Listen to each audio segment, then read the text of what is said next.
Sa ngalan ng Ama at ng Anak at ng Espiritu Santo, Amen. ang pagpapala ng ating Panginoong Hesukristo, ang pag-ibig ng Diyos Ama, at ang pakikipagkaisa ng Espiritu Santo, naway sumain yung lahat. At sumayo rin. Mga kapatid, upang tayo po'y maging marapat gumanap sa banal na pagdiriwang, aminin po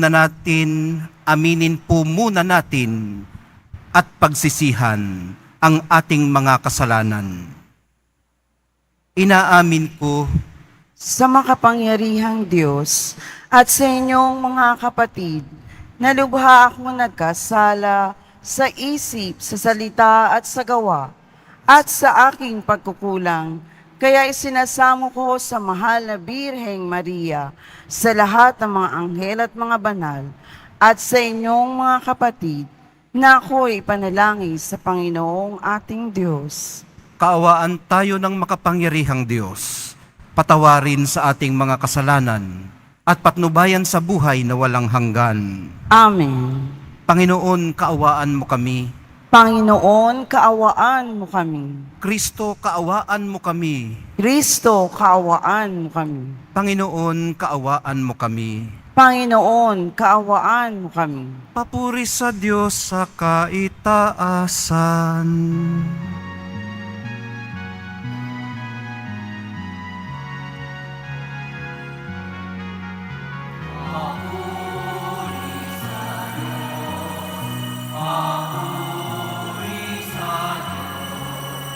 Papuri sa Diyos sa kaitaasan, at sa luma'y kapayapaan, at sa luma'y kapayapaan, sa mga taong kinalulugan niya. Pinupuri ka namin, dinarangal ka namin, sinasamba ka namin, ipinagpupunti ka namin, pinasasalamatan pa namin. Dahil sa dakilang aking kapurihan, Panginoong Diyos, Hari ng langit, Diyos amang makapangyarihan sa lahat, Panginoong Jesucristo, buktong na anak, Panginoong Diyos, Kordero ng Diyos,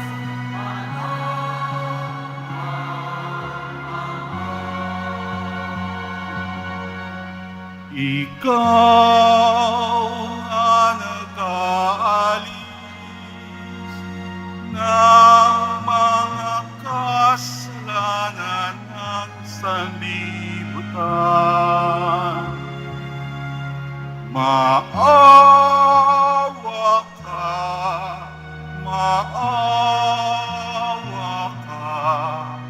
sa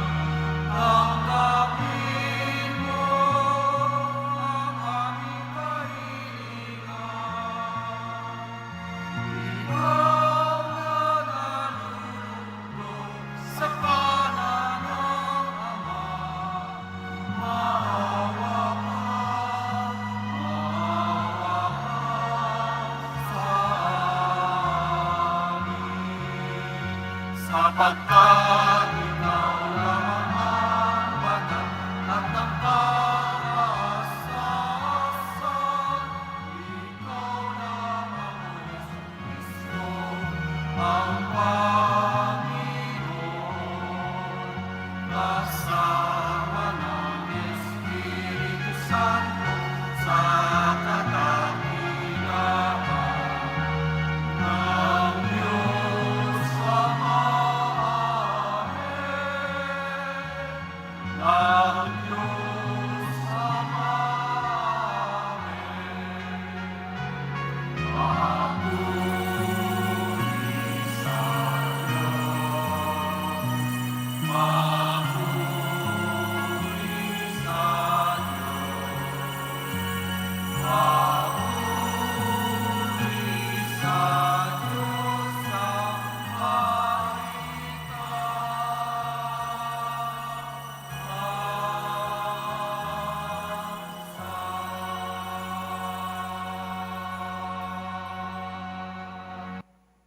Manalangin tayo. Ama naming makapangyarihan, kaming mga tinubos ay tunghayan mo ngayon sa iyong kagandahang loob upang sa pagsampalataya sa anak mong si Kristo, makamtan ang kalayaan at pamana sa piling mo. Sa pamamagitan niya kasama ng Espiritu Santo, magpasawalang hanggan. Amen. Magsiupo muna po ang lahat.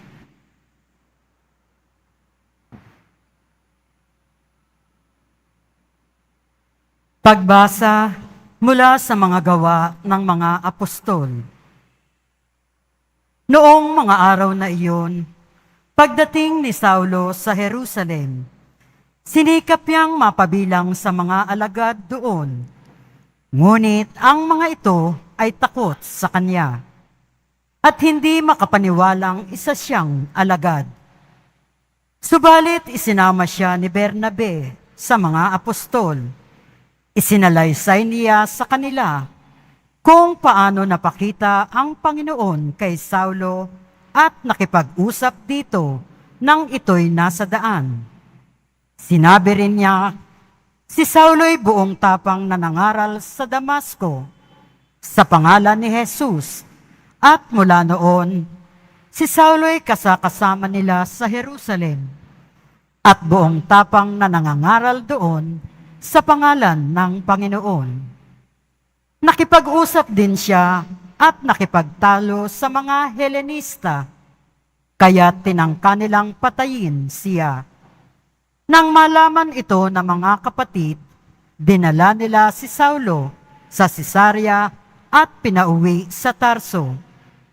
Kaya't naging matiwasay ang simbahan sa buong Judea, Galilea at Samaria. Ito'y tumatag at lumaganap sa tulong ng Espiritu Santo at namuhay na may pagkatakot sa Panginoon. Ang salita ng Diyos. Salamat sa Diyos. Pupurihin kita poon, ngayong kami natitipon. Pupurihin kita poon, ngayon kami natitipon. Sa harap ng masunuring mga lingkod mong hinirang, ang handog na panata ko ay doon ko iaalay. Magsasawa sa pagkain, yaong mga nagdarahop, aawit ng pagpupuri ang mga Diyos ay dudulog. Buhay nila ay uunlad, sasagana silang lubos. Pupurihin kita poon, ngayon kami natitipon. Sa dakilang Panginoon, ang lahat ay magbabalik. Ang lahat ng mga lahi ay sasambang may pag-ibig. Mangunguyapapang lahat ang palalot mayayabang. Ang lahat ng mga tao ay yuyuko sa may kapal. Ang narito sa daigdig na nilikhang mamamatay. Pupurihin kita poon, ngayon kami natitipon. Maging lahing susunod pa ay sasambat, maglilingkod, at mayroong mga ngaral sa kanila tungkol sa Diyos. Sa lahat ng sisilang pa'y ganito ang ihahayag. Sa hinirang niyang bansa ay Panginoon ang magliligtas. Pupurihin kita poon, ngayon kami natitipon.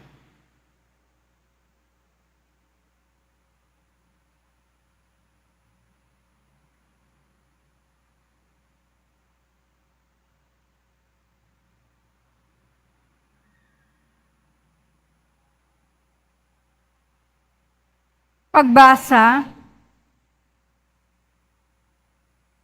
mula sa unang sulat ni Apostol San Juan. Mga anak, huwag tayong umibig sa pamamagitan lamang ng salita o wika. Ipakita natin ang tunay na pag-ibig sa pamamagitan ng gawa. Dito natin makikilalang tayo'y nasa panig ng katotohanan at matatahimik ang ating budi sa harapan ng Diyos, sakali mang tayo'y usigin niyon. Sapagkat ang Diyos ay higit sa ating budhi at alam niya ang lahat ng bagay. Mga minamahal, kung hindi tayo inuusig ng ating budhi, panatag ang ating loob na makalalapit sa Diyos. Tinatanggap natin ang anumang ating hingin sa Kanya sapagkat sinusunod natin ang Kanyang mga utos at ginagawa ang nakalulugod sa Kanya. Ito ang Kanyang utos. Manalig tayo sa Kanyang anak na si Hesukristo at magigibigan. Gaya ng iniutos ni Kristo sa atin, ang sumusunod sa mga utos ng Diyos ay nananatili sa Diyos at nananatili naman sa Kanya ang Diyos. At sa pamamagitan ng Espiritong ipinagkaloob niya sa atin, ay nalalaman nating nananatili siya sa atin. Ang salita ng Diyos. Salamat sa Diyos. Magsitayo na po ang lahat.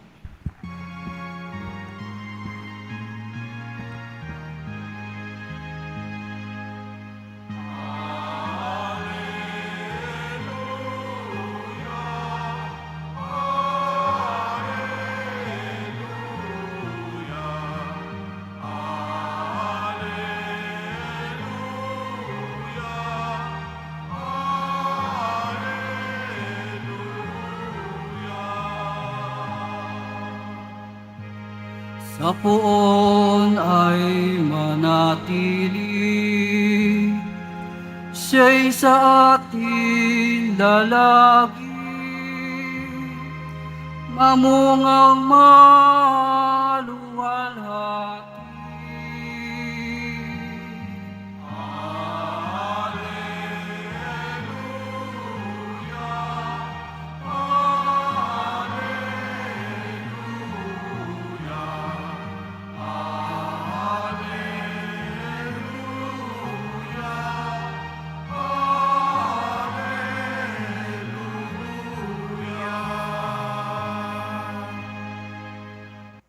Sumainyo ang Panginoon.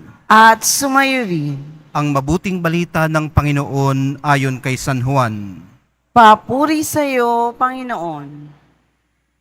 Noong panahong yun, sinabi ni Jesus sa kanyang mga alagad, "Ako ang tunay na puno ng ubas, at ang aking Ama ang tagapag-alaga. Pinuputol niya ang bawat sangang hindi namumunga, at kanya namang pinuputulan at nililinis ang bawat sangang namumunga upang lalong dumami ang bunga. Nalinis na kayo sa pamamagitan ng salitang sinabi ko sa inyo. Manatili kayo sa akin at mananatili ako sa inyo. Hindi makapamumunga ang sangang hindi nananatiling nakakabit sa puno. Gayon din naman, hindi kayo makapamumunga kung hindi kayo nananatili sa akin. Ako ang puno ng ubas, kayo ang mga sanga. Ang nananatili sa akin at ako sa kanya, ang siyang namumunga ng sagana. Sapagkat wala kayong magagawa kung kayo'y hiwalay sa akin. Ang hindi nananatili sa akin ay itatapon at matutuyo gaya ng sanga. Ang gayong mga sanga ay titipunin at susunugin. Kung nananatili kayo sa akin at nananatili sa inyo ang mga salita ko, hinginin niyo ang inyong maibigan at ipagkakaloob sa inyo, na pararangalan ang Ama kung kayo'y namumunga ng sagana at sa gayoy na patutunayang mga alagad ko kayo. Ang mabuting balita ng ating kaligtasan. Pinupuri ka namin, Panginoong Heso Kristo. Magsiupo muna po ang lahat. Magandang mainit na tanghali po sa inyong lahat. Kinikilala natin ang inyong pagsusumikap na makapagsimba kahit ganito kainit. Hindi ninyo kinansel ang inyong obligasyon. Alam naman natin na ito yung ating obligasyon. Ang pinasasalamatan natin ay ang inyong faithfulness sa inyong obligation sa kabila ng init. Ikalimang linggo na po ngayon sa Easter season at medyo nagbibihis na ang ating mga pagbasa mula sa mga kamanghamanghang mga gawa ng ating mahal na poong Jesus Nazareno at ang mga pangyayari tungkol sa kanyang pagpapakasakit, kamatayan at muling pagkabuhay patungo sa kamanghamanghang mga bagay na ginawa niya sa pamamagitan hindi lang ng kanyang mga apostol, kundi ng kanyang mga tagasunod bilang katawan ni Kristo. Naging posible po ito dahil gaya ng sanga, nakaugnay sila sa puno. Wala silang magagawa kung sila'y hiwalay sa sanga o sa kanya. Yan din ho ang nananatiling totoo sa atin ngayon. Sa isang banda, ay ang katotohanan hindi tayo makapamumunga kung hindi tayo nananatili sa Kanya. Ano ho? Malinaw na yun. Ang mga sanga po kasing hiwalay sa puno ay walang pagkukunan ng nutrients. Napaka-practical talaga mag-isip ng ating Senyor. Ano? Napaka-simple. Ay kung putol nga naman ang sanga, ay di matutuyo yun. Ano? Saan yun kukuha ng tubig o ng nutrients para mamunga, mamulaklak, at magdahon? Walang sustansyang dadaloy sa mga ito para makapagdahon at makapamunga. Kaya titipunin na lamang at susunugin. Yun pong pagtitipon sa kanila at pagsunog ay hindi parusa. Ito po ay direktang konsekwensya. Ano pa nga bang gagawin sa mga kahoy na tuyo na, di panggagatong? Hinatulan na ng sanga ang kanyang sarili nang nagdesisyon siyang humiwalay sa puno. Hindi po puno ang pumutol sa kanya. Sa kabilang banda naman, ay ang ating pamumunga kung mananatili tayong nakaugnay sa Kanya. Ano ho? Ang sabi po ng mahal na poong Jesus Nazareno, na pararangalan ang Ama kung kayo'y namumunga ng sagana. Kaya huwag po tayong mahiya kung tayo'y namumunga ng sagana. Ihanda nga lang po natin ang ating sarili na mabato ng kapwa.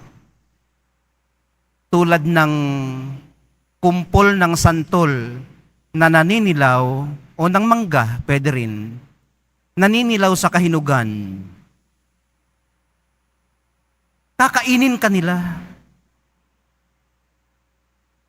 Umasa ka na lamang na may sapat kang tamis para hindi ka nila iluwa.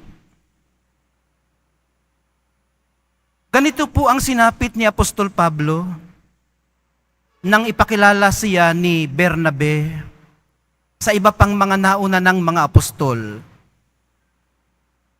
Ang banggit po kanina, napakaganda naman ang pagkakabasa kanina ni Ma'am Saibon.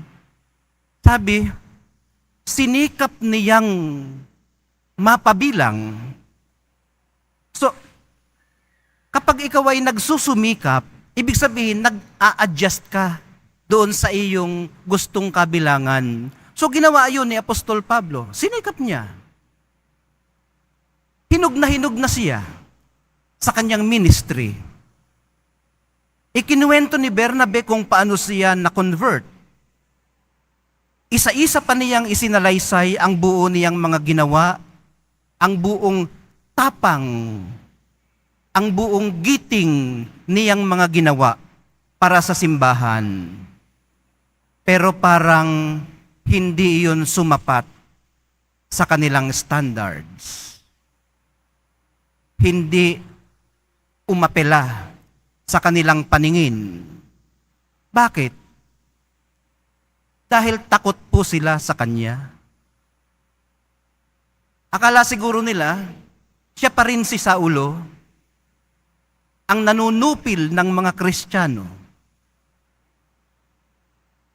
At pag ganun, parang tinawaran na rin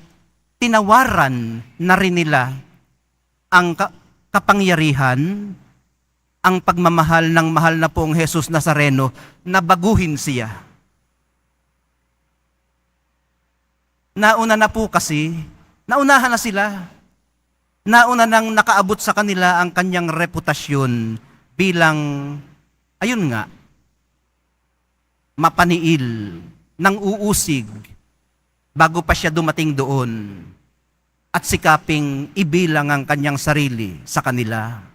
Sabi nga sa Ingles, his notoriety, hindi ko pronounce na maayos, his notoriety precedes him. Nauna sa kanya yung kanyang reputasyon bago pa siya pumunta doon. Hindi na niya tuloy naramdamang kabilang siya sa kanila.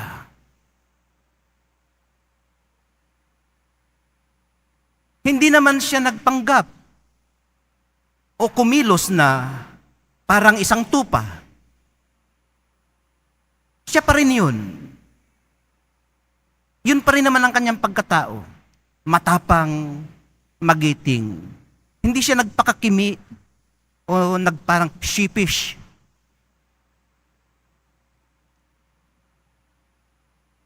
Na-red channel nga lamang po niya ang kanyang tapang at giting. Ngayon nakatuon naman sa pagtataguyod at pagtangkilik ng kaharian ng Diyos sa halip na sa pag-uusig. At hindi rin naman naalis ang takot sa kanya ng karamihan. Kaya, ini-assign na lang siya sa Caesarea, baluarte ng Roman Empire, kampo ng kalaban. Eventually, pinauwi na lang. Doon ka sa inyo, sa Tarsus. Tingnan natin ang tapang at giting mo doon. Ang hindi po nila alam, doon pala siya lalong mamumunga. Napakarami lalong na-convert na mga Hellenista, yung mga Greek-speaking Jews, yung mga Hentil, yung mga hindi Hudyo. Dahil saan man siya napadpad, nanatili po siyang nakaugnay sa mahal na poong Jesus Nazareno. Maaari po kasing para sa kanya ang huwad na pagpapakumbaba para lamang magustuhan ng kapwa o maramdaman ang sense of belonging ay hindi maganda. Kung paanong hindi rin naman maganda ang huwad na pagmamalaki. Wala po kasing kapuri-puri sa pagpapanggap na maliit para lamang hindi ma-threaten ang mga nasa paligid. Hayaan mong mamukadkad ka. Hayaan mong lumago ka. Hayaan mong mamunga ka. Nadadakila ang Ama sa iyong pamumunga. Otherwise, tutuklawin ka pabalik ng sarili mong pagmamaliit. mabubuhay ka sa bitterness at madadampen ang iyong spirits dahil dinidinay mo kung sino ka. Ganon din ang masasabi sa pagmamalaki. Ang susi po ay ang malayang paglakad sa katotohanan, sa liwanag, sa daan ng mahal na poong Jesus Nazareno. Siya na nagkakaloob ng lahat ng hilingin natin sa pamamagitan niya.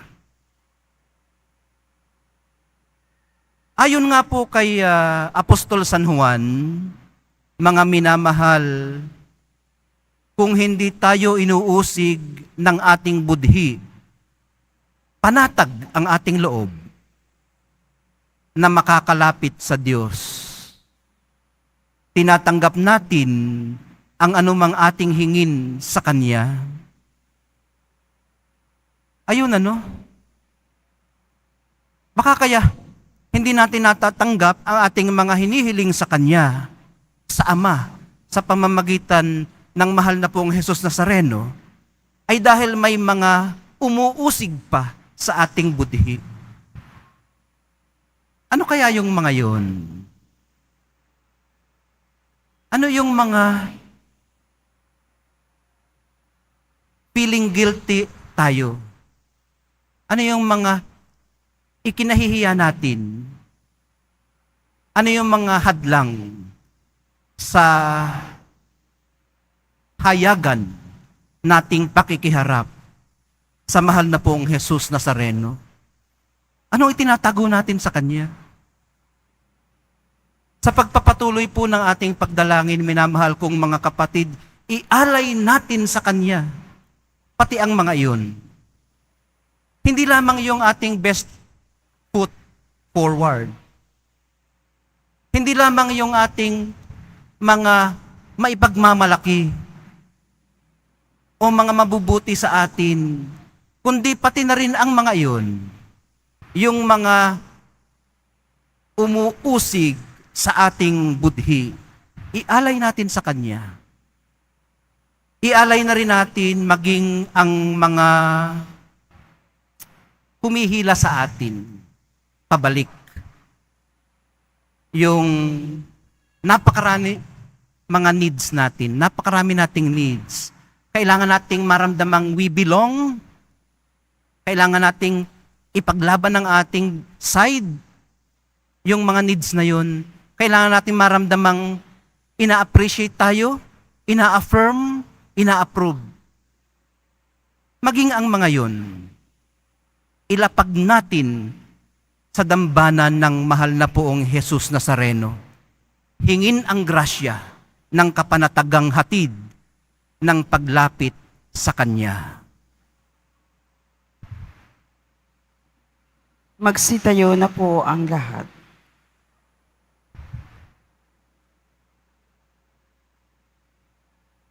Sabay-sabay po natin ngayong ipahayag ang ating pananampalataya. Sumasampalataya ako Sa Diyos amang makapangyarihan sa lahat, na may gawa ng langit at lupa. Sumasampalataya ako kay Jesucristo, isang anak ng Diyos, Panginoon nating lahat.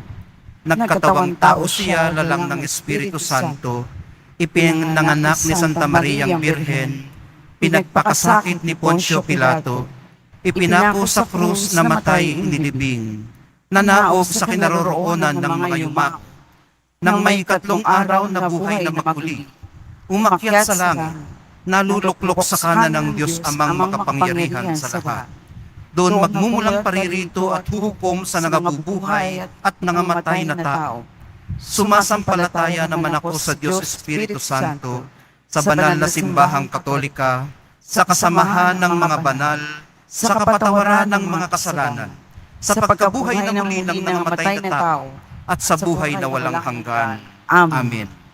Minamahal kong mga kapatid, idalangin po natin sa Ama na manatili tayong kaugnay kay Jesus, ang puno ng ubas at mamunga ng sagana. Idalangin po natin, Panginoon aming buhay, dinggin mo kami. Panginoong aming buhay, dinggin mo kami. Naway panatilihin ng simbahang katolika ang walang hanggang pag-ibig ng Diyos sa pamamagitan ng paglilingkod sa kanyang bayan. Manalangin tayo. Panginoong aming buhay, dinggin mo kami. Nawa ang mga pinuno ng aming pamahalaan ay makatulad sa pagmamalasakit at pagdadamayan ng mga unang Kristiyano. Manalangin tayo. Panginoong aming buhay, dinggin mo kami. Naway makatanggap ng pagkandili at tulong ang mga may sakit, mga nalulungkot, mga inaapi at mga malayo sa kanilang pamilya. Manalangin tayo. Panginoong aming buhay, dinggin mo kami. Ang mga naliligaw ng landas at tumalikod sa Diyos at makaranas ng pagpapatawad at pagtanggap ng komunidad, manalangin tayo. Panginoong aming buhay, dinggin mo kami. Naway makaisa ng Diyos ang mga kapatid nating yumao sa buhay na walang hanggang pangako niya sa atin. Manalangin tayo. Panginoong aming buhay, dinggin mo kami. Dinggin mo ang aming pagsamo, dakilang Ama. Gawin mo kaming mga tapat na saksi ng iyong pag-ibig. Hinihiling po namin ito sa pamamagitan ni Kristo kasama ng Espiritu Santo, magpasawalang hanggan. Amen. Magsiupo muna po ang lahat.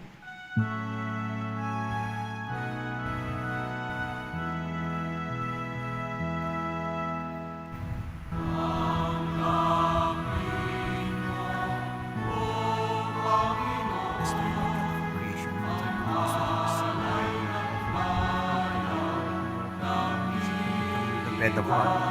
Blessed be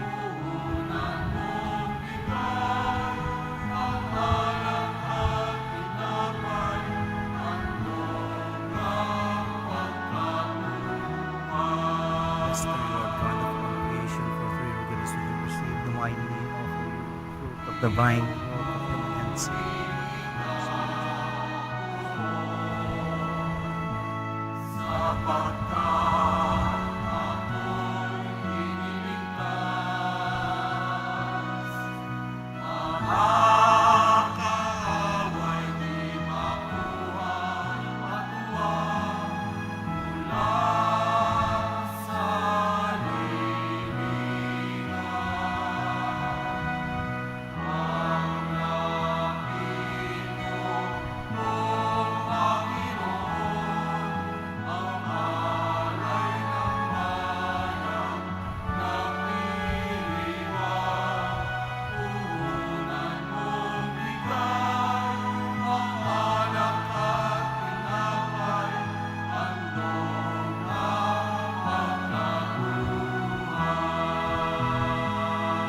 Magsitayo po ang lahat.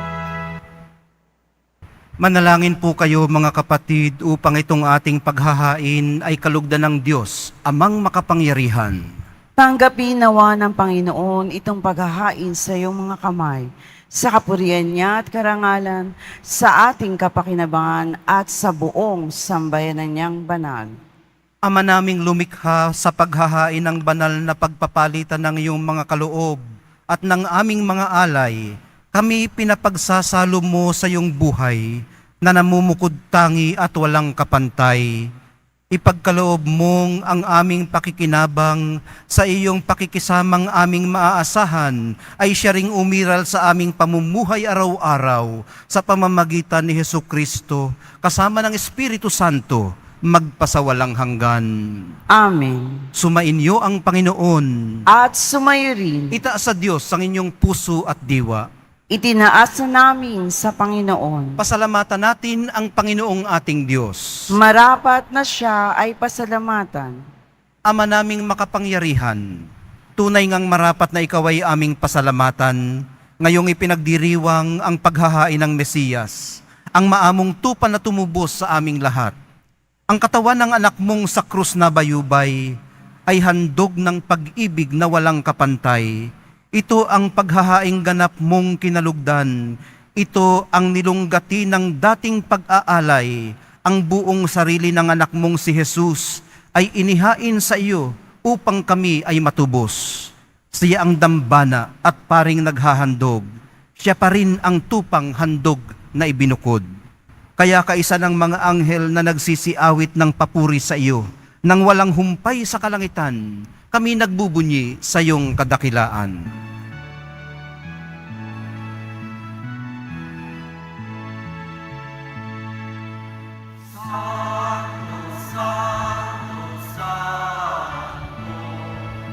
Panginoong Diyos ng mga hukbo, mapupuno ang langit at lupa ng kadakilaan mo. Hosana, Hosana, sa kaitaasan. Hosana, Hosana, sa kaitaasan. Pinagpala na Panginoon, sa ngalan ng Panginoon. Hosana, Hosana, sa kaitaasan. Hosana, Hosana, sa kaitaasan. Magsinuhod po ang lahat. Ama naming banal, ikaw ang bukal ng lahat ng kabanalan. Kaya't sa pamamagitan ng iyong Espiritu, gawin mong banal ang mga kaloob na ito upang para sa amin maging katawan at dugo ng aming Panginoong Hesukristo. Bago niya pinagtiis ang kusang loob na maging handog, hinawakan niya ang tinapay. Pinasalamatan kaniya. Pinaghati-hati niya iyon, iniabot sa kanyang mga alagad at sinabi, "Tanggapin ninyong lahat ito at kanin. Ito ang aking katawan na ihahandog para sa inyo."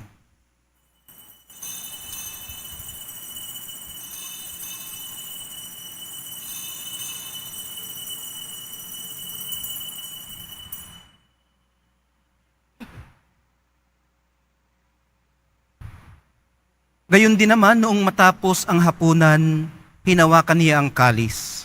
Muli kanyang pinasalamatan. Iniabot niya ang kalis sa kanyang mga alagad at sinabi, "Tanggapin ninyong lahat ito at inumin. Ito ang kalis ng aking dugo, ng bago at walang hanggang tipan. Ang aking dugo na ibubuhos para sa inyo at para sa lahat. Sa ikapagpapatawad ng mga kasalanan, gawin ninyo ito sa pag-alaala sa akin."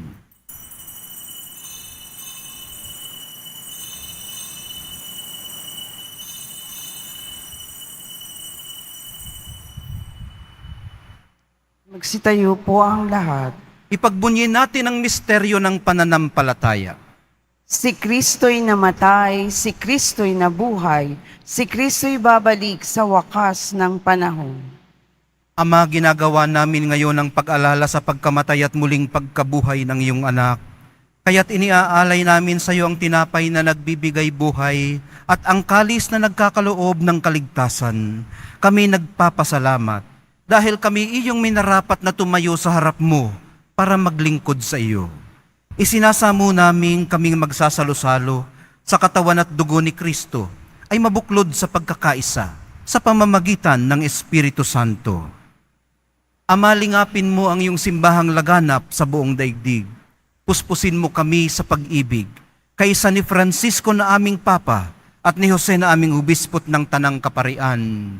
Alalahanin mo rin ang mga kapatid naming nahimlay nang may pag-asang sila'y muling mabubuhay, gayon din ang lahat ng mga pumanaw. Kaawaan mo sila at patuloyin sa iyong kaliwanagan.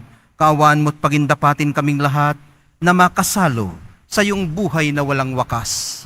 Kaisa ng mahal na Birheng Maria na ina ng Diyos, ng kabiyak ng puso niyang si San Jose, kaisa ng mga apostol ni San Juan Bautista at ng lahat ng mga banal na namuhay dito sa daigdig ng kalugod-lugod sa iyo. May pagdiwang nawa namin ang pagpupuri sa ikararangal mo sa pamamagitan ng iyong anak na aming Panginoong Heso Kristo. Sa pamamagitan ni Kristo kasama niya sa Kanya, ang lahat ng parangal at papuri ay sa iyo, Diyos Amang makapangyarihan, kasama ng Espiritu Santo, magpasawalang hanggan.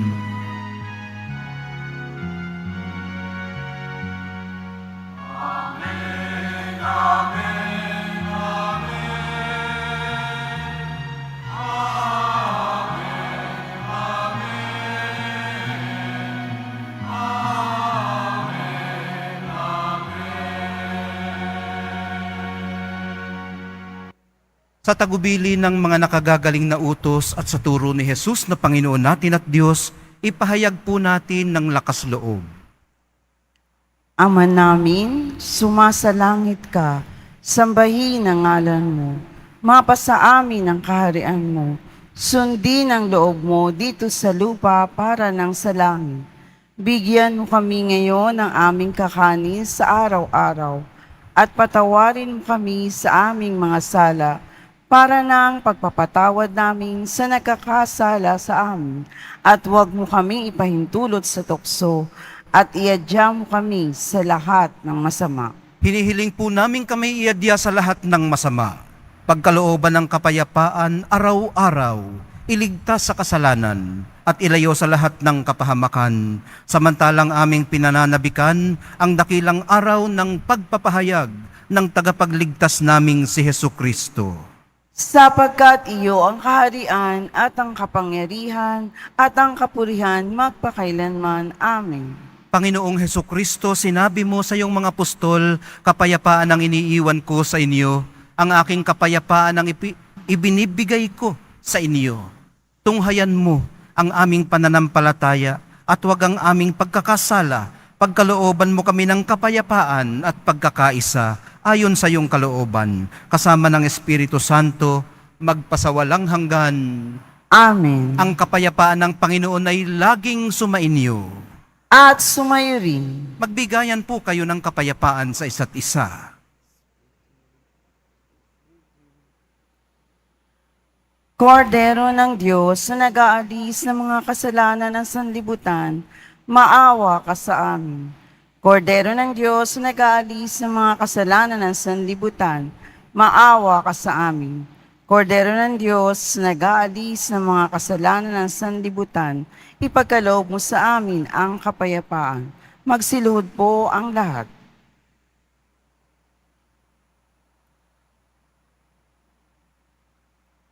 Ito ang kordero ng Diyos na nag-aalis ng kasalanan ng sanlibutan. Mapapalad ang mga inaanyayahan sa piging ng kordero. Panginoon, hindi karapat-dapat ako karapat-dapat na magpatuloy Ngunit sa isang sa salita iyo. mo lang. Ngunit sa isang salita mo lamang ay gagaling na ako.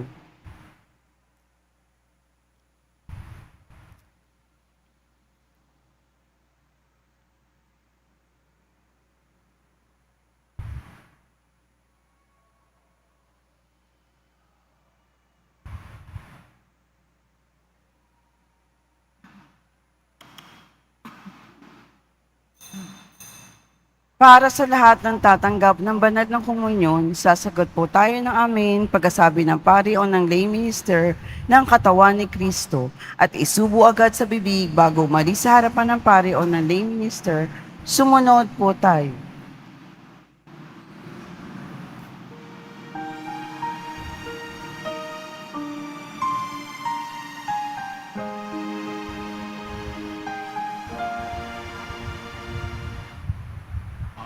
Sino man sa aking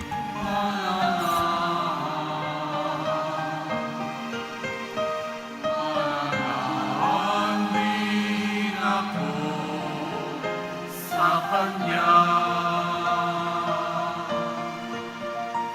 At kung siya'y mamuha ng masagana,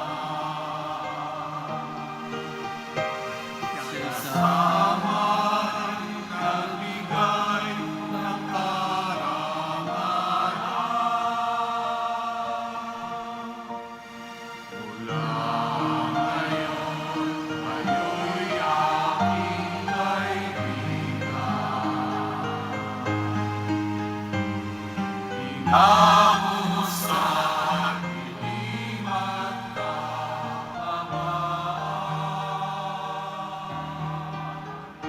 Ang kaibigan mag-aalay ng sarili niyang buhay, walang hihigit. Sayahin mag-aalay.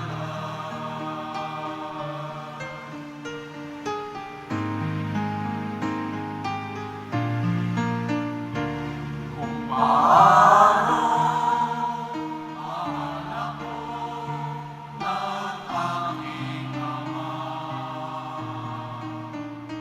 sa ito'y aking ibig nadarama. Sa pag-ibig ko, kayo sana'y manahan. At piling ko na kayo ay magmahalan. Mula ngayon, kayo'y aking kaibigan.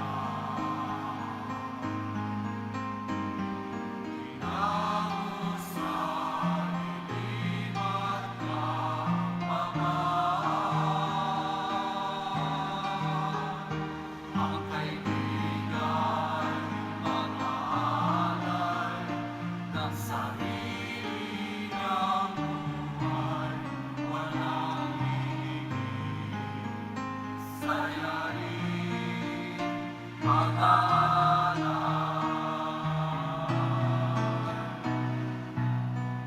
Ikaw, hinilang upang na mamunga manatili. Umayo ka, mamunga ng masagana.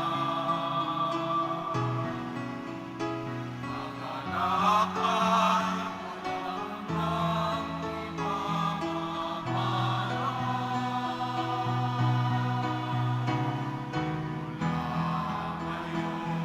kayo'y aking kaibigan. Kinamusan, ilimat ka, Ama. Ang kaibigan mag-aalay ng sarili niyang buhay, walang hihigit. Sayahin mag-aalay. Manalangin tayo. Ama naming mapagmahal, manatili kang kapiling ng iyong sambayanan, na ngayon ay pinapakinabang mo sa iyong sariling buhay, at gawin mong kami pasulong na makahakbang mula sa dati naming pagkamakasalanan, patungo sa pagbabagong nagdudulot ng iyong kabutihan. Sa pamamagitan ni Hesukristo, kasama ng Espiritu Santo, magpasawalang hanggan. Amen. Sumainyo ang Panginoon. At sumayo rin. Ang Diyos na tumubos ay kumukupkop sa inyo. Pakundangan sa pagkabuhay ni Hesukristo, siya rin nawang magpala sa inyo ng kaligayahang pangmagpasawalang hanggan. Amen. Kayong pinagkalooban ng manunubos ng walang maliw na kalayaan, ay pagkamtin dinawa niya ng kanyang pamanang buhay na walang hanggan. Amen. Dahil kayo ay kaisa niyang bumangon mula sa kamatayan, pakundangan sa pananampalataya at binyag, kayo rin nawa ay makatambal ng mga nasa kalangitan, pakundangan sa inyong mabubuting pamumuhay, ngayon at magpasawalang hanggan. Amen. At pagpalain kayong lahat at ang inyong pamilya at mga komunidad ng makapangyari at mapagmahal na Diyos, Ama, Anak, at Espiritu Santo. Amen. Naihandog na po natin ang banal na misa sa paglalakbay natin sa buhay araw-araw, lumakad tayo sa liwanag kapayapaan at pag-asa ng ating minamahal na Nuestro Padre, Jesus Nazareno. Salamat sa Diyos.